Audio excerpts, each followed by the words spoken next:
Ne, ovo je naša koleginica, izvinjavam se, koja će pričati sa Novakom na Teško srpskom. je pisati, zaista. Ovo je sigurno jedan od najboljih mečeva u mojoj karijeri.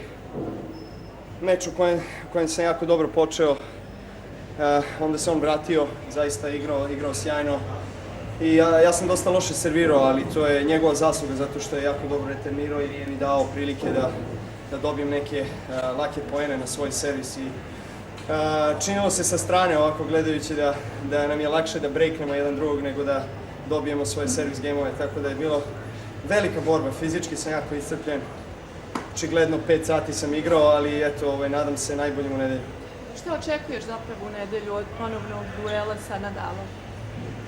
Pa ja uvijek očekujem pobedu, uvijek imam visoke ciljeve, naravno imam jako puno poštovanja za mog najvećeg rivala, mislim, u posljednjih godinu i po dana.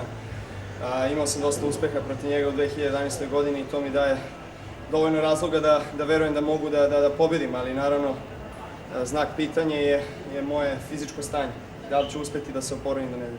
No, ali koliko ti je značilo to što je Divac bio u tvojoj Players Box večeras?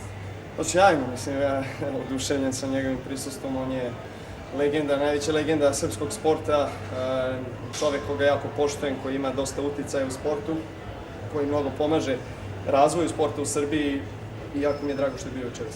I jesmo te mi kao publika iznenadili prijatno ili kako se osjećaš ovdje među nama u Melbourneu? Molim te, reci mi. Javno bih se zahvalio svima, zaista bili su sjajni, ostali su od prvog do posljednjeg poena 5 sati sa mnom, ne samo danas, već tokom celog turnira i svih ovih godina kako sam se vraćao u Australiju, zaista ljudi su pružali veliku podršku i pokazali da im je drago da bodri naših sportista. Ole, jel možemo da očekujemo trubače u nedelju? Joj, ne znam, ljudi, idem da se oporavljam. Hvala. Hvala ti puno.